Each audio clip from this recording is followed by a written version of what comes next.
Banyak di antara kaum muslimin yang tidak menyadari kalau mereka terjerumus dalam dosa besar ini dan kena ancaman yang sangat luar biasa, baik itu hukuman di dunia, juga lebih parah lagi di alam barzakh kuburan dan di neraka nantinya bila tidak bertaubat.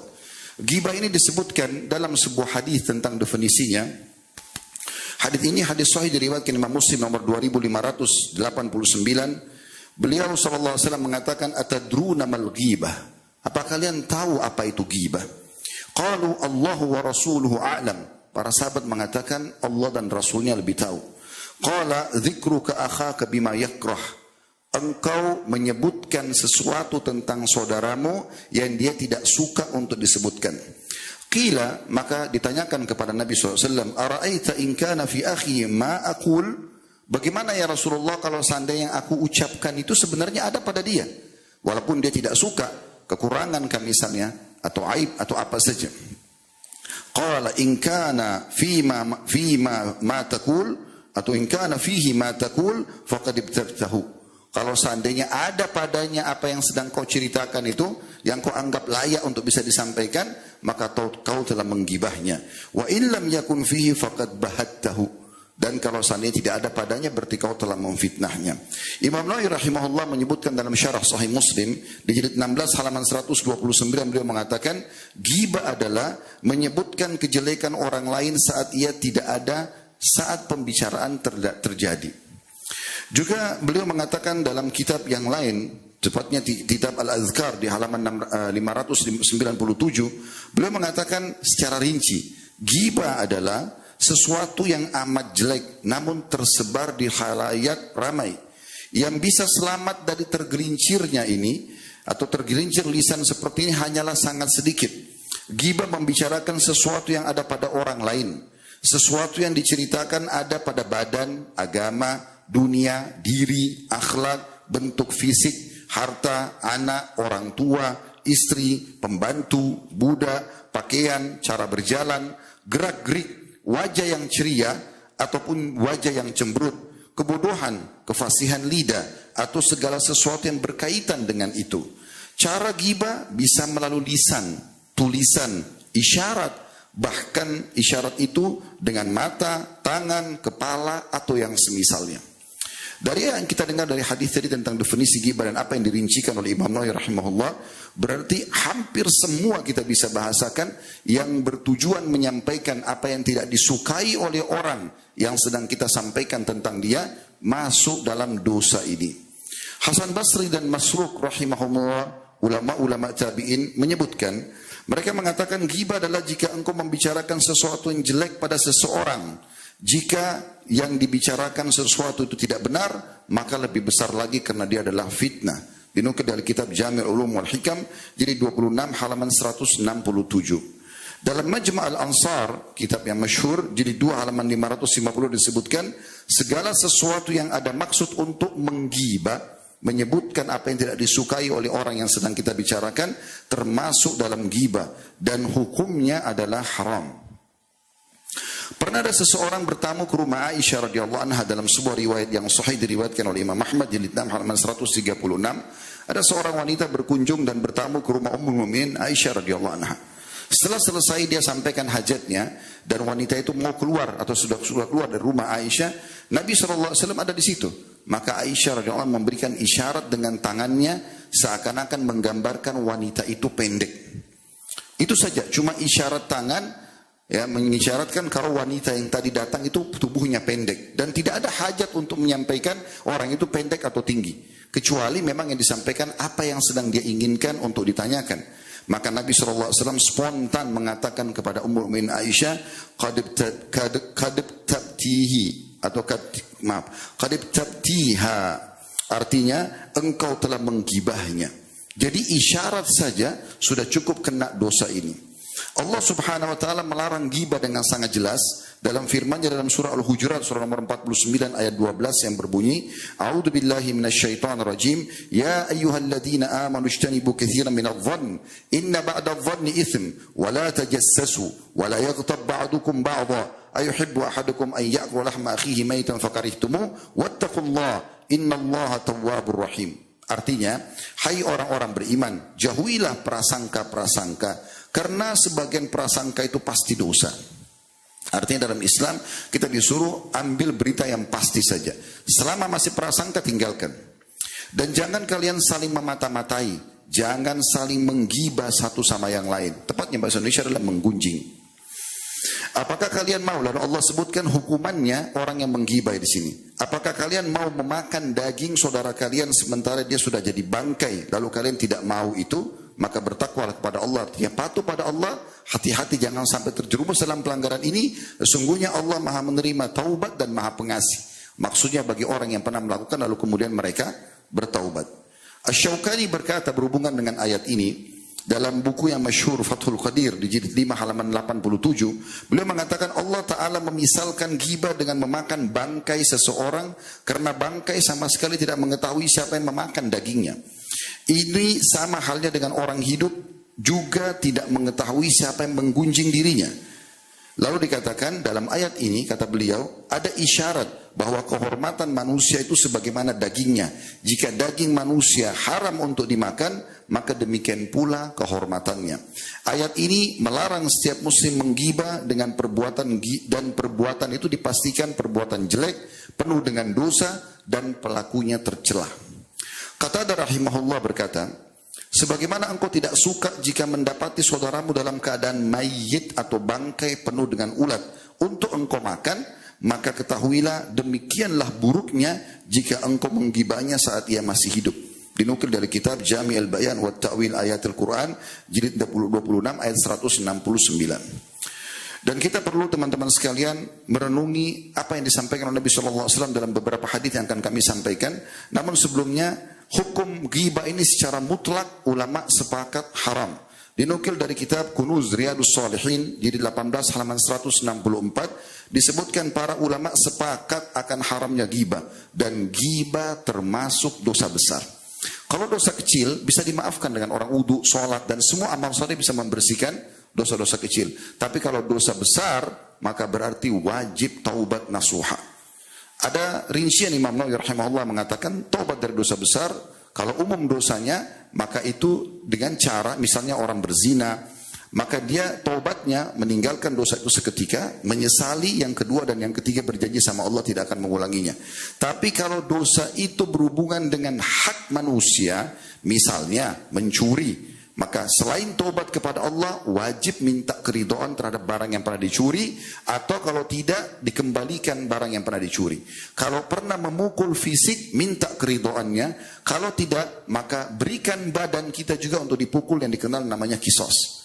Begitu juga dengan orang yang mencoreng kehormatan seseorang, menghinanya, yang menggunjingnya, memfitnahnya, sudah merusak kehormatan orang ini, maka dia wajib taubat kepada Allah SWT dengan 3 syarat tadi, meninggalkan dosa itu, menyesal dan janji sama Allah tidak akan mengulangi, ditambah yang keempat adalah meminta kehalalan dari orang tersebut, dan kalau dia tidak memaafkannya, maka terus dia berusaha untuk minta maaf dan menjelaskan kepada orang-orang yang pernah dia sampaikan, saya pernah menggunjing fulan. Pasti Anda ingat siapa orang yang pertama Anda telepon untuk gosipin seseorang yang jadi target.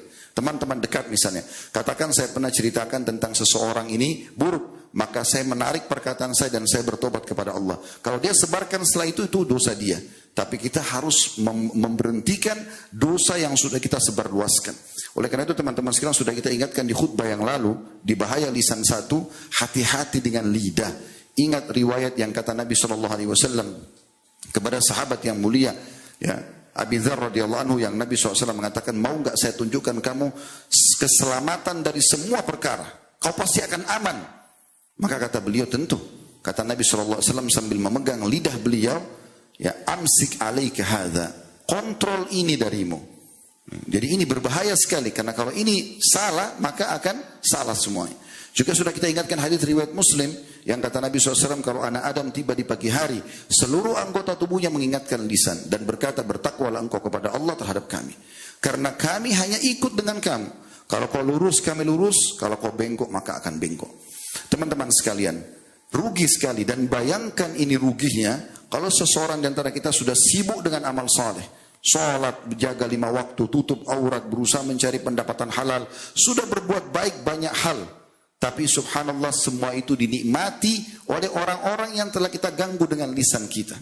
Pada hari kiamat nanti mereka akan datang dan akan menuntut, sholat kita akan diambil, puasa kita akan diambil, zikir kita akan diambil, semua ibadah kita bisa diambil dan bisa habis. Hadis yang masyhur yang Anda sudah tahu semuanya tentang masalah orang yang bangkrut. Bagaimana Nabi SAW mengatakan, siapa orang yang bangkrut itu? Kata para sahabat, orang yang tidak ada dirham dan dinarnya Rasulullah. Kata Nabi SAW, bukan itu gampang. Kalau cuma duit hilang bisa dicari lagi. Permasalahannya bukan itu. Orang yang bangkrut sebenarnya orang yang datang pada hari kiamat membawa lengkap pahala sholat, pahala puasa, pahala haji, banyak ibadah-ibadahnya. Tapi pernah dia memukul orang ini, pernah mencaci maki orang yang itu, menggunjing dan memfitnah, pernah membunuh atau memukul atau apa saja jenisnya. Maka orang-orang ini akan datang dan menuntut di hadapan Allah Subhanahu wa taala pada hari kiamat kalau tadi kita tidak berusaha untuk taubat nasuha. Dan kata Nabi SAW digambarkan ini, kalau orang-orang ini minta lalu diberikan pahala-pahala dia. Kata Nabi SAW, kalau habis pahala dia dan masih ada orang yang datang menuntut, sudah habis nih pahala sholatnya, pahala zakatnya, pahala hajinya, habis semuanya. Bakti sama orang tua, sedekah buat istri dan anak, habis semuanya. Tapi masih ada yang nuntut juga. Oh, pernah juga saya digosipin sama dia. Pernah juga saya difitnah sama dia. Pernah juga ada hak saya tidak dikasih. Maka diambil dosa-dosa mereka. Zinahnya orang, ribanya orang, mencurinya orang. Dosa-dosa dia dipikulkan kepada orang yang tadi panen pahala besar selama di dunia.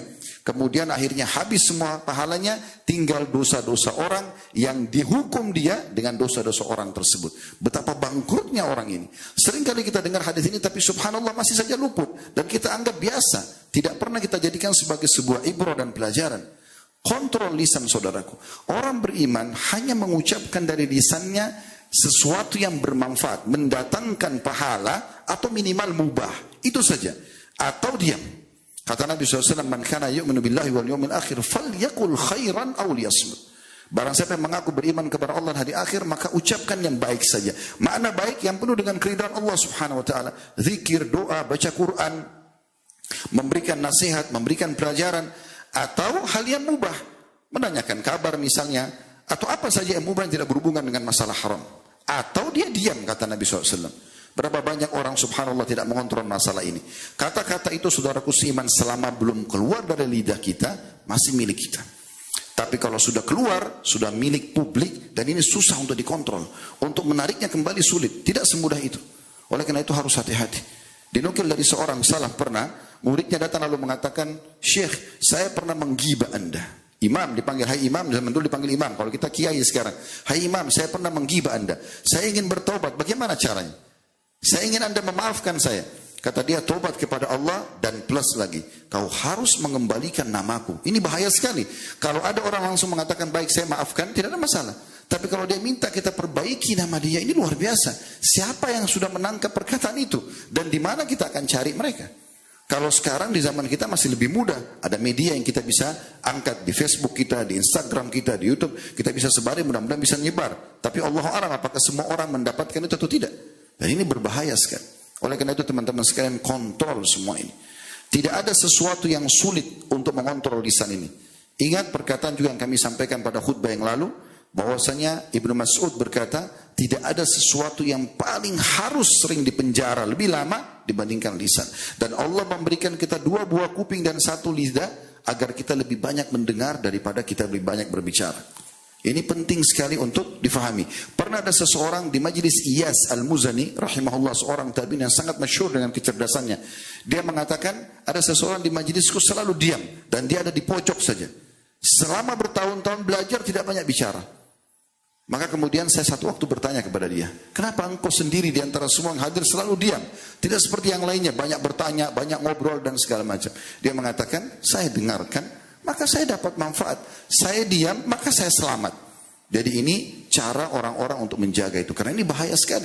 Kembali kepada hadis tadi, maaf saya keliru, bukan Mu'adz bin Jabal, tapi bukan Abu Dzar, tapi dia adalah Mu'adz bin Jabal. Yang kata Nabi SAW, pada saat Nabi mengatakan, maukah saya tunjukkan kepadamu sesuatu yang bisa menyelamatkan dari semua perkara buruk? Artinya kau akan selamat, pegang pegang lidahmu ini. Lalu beliau mengatakan, ya Rasulullah, apakah kami akan dihukum karena sesuatu yang kami ucapkan dengan lisan kami? Kata Nabi SAW, celaka kau Mu'adz kalau kau tidak faham. Apakah kau tidak tahu bahwasanya mayoritas orang dilemparkan ke api neraka di atas wajah dan hidung mereka justru karena kesalahan lidah mereka. Saudaraku seiman, kita ulangi hadis-hadis ini. Hadis ini ancamannya sangat luar biasa. Hadis yang sahih diriwayatkan Imam Muhammad jilid 3 halaman 213 atau 223, maaf. Kata Nabi SAW, lamma urija bi, waktu saya sedang dimi'rajkan naik ke langit di kisah Isra Mi'raj, marartu biqaumin lahum azfarun min nuhas. Aku lewat dan diperlihatkan sekelompok orang, kaum berarti beberapa orang, yang kuku-kuku mereka itu dari tembaga yang tajam, ya. Yakhmisuna wujuhahum wa sudurahum. Mereka itu mencakar wajah mereka sendiri sampai berdarah dan dada mereka berdarah-darah semuanya. Faqultu man haula'i Jibril, maka aku pun bertanya kepada Jibril, siapa itu? Siapa mereka ini? Kenapa mereka punya kuku yang tajam dari tembaga, bukan kuku kayak kita ya, dari tembaga yang tajam dan dicakar sendiri wajahnya sampai berdarah-darah dan dadanya juga begitu. Qala, maka Jibril alaihissalam menjawab, haula'i alladziina ya'kuluna luhuman nas wa yaka'una fi a'radihim. Mereka itulah orang yang sibuk memakan daging manusia. Bukan memakan di sini secara fisik, tapi maksudnya adalah menggosipi atau menggibah atau menggunjing orang. Dan mereka selalu saja masuk membahas tentang kehormatan orang lain. Sibuk ya, dengan kehormatan orang lain, dicoreng sama dia. Dia tidak puas sampai orang itu jatuh namanya, sampai rusak namanya. Dan ini aneh sekali. Tidak ada manfaatnya sama sekali. Dalam Islam, kalau kita lihat ada kekurangan dari saudara kita Muslim, sunnahnya datang dan nasihati dia. Dan orang yang ikhlas kalau memberikan nasihat tidak akan pernah memamerkan masalah ini. Dia datang, dia sampaikan baik-baik. Imam Ahmad rahimahullah pernah menemukan muridnya dia yang sudah layak mengajar, punya murid-murid lagi. Dan satu waktu Imam Ahmad lewat di siang hari, ternyata muridnya lagi duduk di bawah pohon dan mengajar orang-orang. Murid-muridnya lagi itu kena sinar matahari, tapi si guru dinaungi dengan pohon. Imam Ahmad datang selepas sholat tahajud sebelum subuh di waktu ini. Tidak ada keramaian pada saat itu.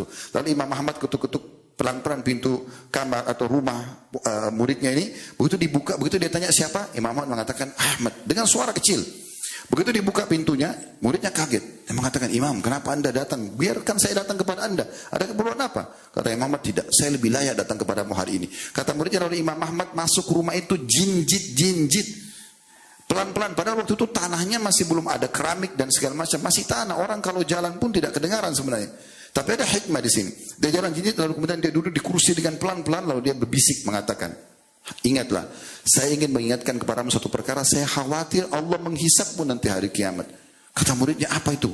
Kata Imam Ahmad, tadi siang saya lewat di majlis yang sedang kau isi, kau berada di bawah pohon ternaungi sementara murid-muridmu kena matahari.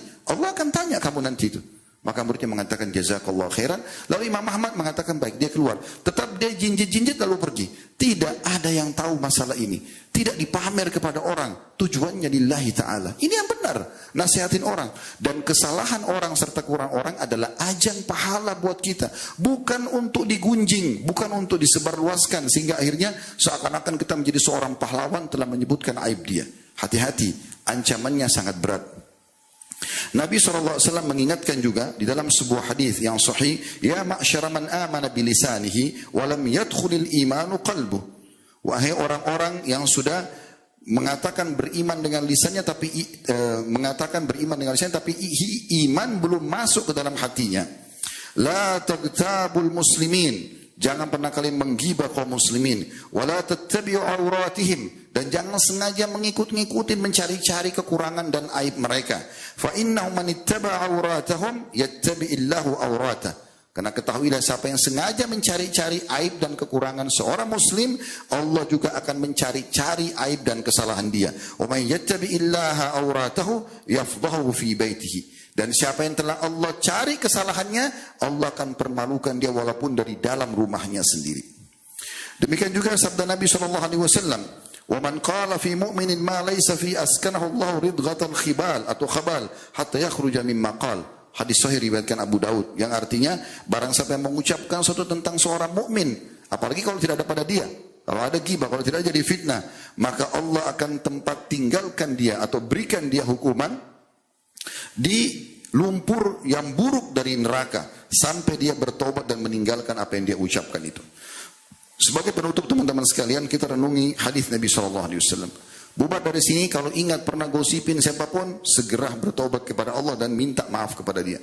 Tidak ada yang jamin kita masih hidup sebentar sore. Atau mungkin bahkan setelah khutbah Jumat ini, berapa banyak orang yang ajalnya datang. Ingat, pada saat kita sedang menyambut hari baru, berarti makin dekat hari pulang dengan Allah Subhanahu wa taala. Berarti makin dekat juga hisab kita. Oleh karena itu, pergi ke akhirat, jangan pernah bawa dua hal, dosa dan musuh. Ini banyak orang selalu siapkan musuh setiap hari. Tapi pergi ke akhirat, bawa dua hal, amal soleh dan teman yang baik. Itu saja. Dan isi sisa umur kita ini yang tersisa dengan amal-amal soleh, kebaikan-kebaikan, bertobat. Kalau tidak, berbahaya. Kata Nabi SAW, man kanat indahu madlamatun li akhihi falyatahallalhu minha. Siapa yang punya kezaliman terhadap saudaranya, segera dia minta kehalalannya saat ini. Maksudnya pada saat dia masih hidup. Fa innahu laisa thamma dinarun wala dirhamun. Maka karena akan datang nanti hari kiamat, pada saat kalian dibangkitkan, tidak ada lagi manfaatnya dinar dan dirham. Dolar, rupiah, euro, nggak ada lagi. Nggak bisa negosiasi nanti dengan uang di sana. Min qabli an yu'khadha li akhihi min hasanatihi, dan sebelum diambil pahala-pahalanya diberikan kepada saudaranya yang dia lakukan kezaliman padanya. Fa in lam lahu hasanatun ukhidha min sayyiati akhihi faturihat alaihi. Kalau dia tidak punya cukup pahala untuk membayar kesalahan saudaranya, kesalahan dia terhadap saudaranya, maka akan diambil dosa saudaranya dilimpahkan kepada dia. Ingat teman-teman sekalian, kalau ada orang buat zalim kepada kita, apapun sifatnya, mau digosipin, mau difitnah, mau apa saja, diambil hak kita, kapan kita bersabar di situ, tidak membalas keburukan dengan keburukan, pastikan kita akan mengambil hak kita sepenuhnya dari dia nanti pada hari kiamat. Kalaupun dia bertaubat, maka tetap sudah ada nilai pahala. Yang tidak bisa kita dapatkan nilai pahala itu kecuali dengan cobaan tersebut. Ada orang subhanallah begitu digosipin oleh satu orang, sibuk seluruh media dia berbicara tentang membalas orang tersebut. Apa manfaatnya? Orang itu berdosa, dia juga berdosa. Dan dia kehilangan pahala. Serta tidak bisa juga menuntut di mahkamah Allah. Mahkamah Allah sangat besar, sangat adil, dan balasannya juga sangat maksimal. Sebagai penutup teman-teman sekalian, kalau seandainya ada orang yang menggosipin orang lain, dia menggibah, kemudian kita membela, kita justru mengatakan jangan, itu tidak boleh, ini pahalanya sangat besar. Sampai pada tingkat kita akan diselamatkan dari api neraka. Sesuai dengan hadis Nabi SAW, man zabba an lahmi akhihi bil ghiba, kana haqqan ala Allah an yu'tikahu minan nar. Hadis Hasan diriwayatkan oleh Imam Ahmad. Barang siapa membela kehormatan saudaranya dari ghibah, ada orang gosipin orang, jangan, tak boleh gitu ya. Maka menjadi pasti Allah akan membebaskannya dari api neraka. Oleh karena itu teman-teman sekalian selalu jadikan sebagai bahan introspeksi diri. Kalau aib itu yang ada pada orang tidak ada pada kita, kita bersyukur kepada Allah Subhanahu wa taala. Sebagaimana kata Nabi SAW, siapa yang lihat aib pada diri seseorang tidak ada padanya, ucapkan alhamdulillahillati afani mimma ibtala bihi. Segala puji bagi Allah yang telah menyelamatkan aku dari apa yang diujikan kepada orang ini, wa faddalani ala katsirin mimma khalaqa tafdila, dan telah mendahulukan aku dengan kelebihan yang banyak dari makhluk-makhluknya yang lain. Kalau ada juga pada kita, justru kita kesempatan bertobat dan memperbaikinya. Tidak ada manusia yang diciptakan sempurna, semuanya pasti punya kekurangan. Kekurangan orang lain sekali lagi justru ajang pahala buat kita, bukan justru kita menjatuhkan dan menghilangkan ya dia dari nama atau menghilangkan dia di tengah-tengah masyarakat hanya karena untuk mengejar sedikit pujian orang. Allahu a'lam. Aku qauli hadza, saya sudah mengucapkan perkataan saya ini.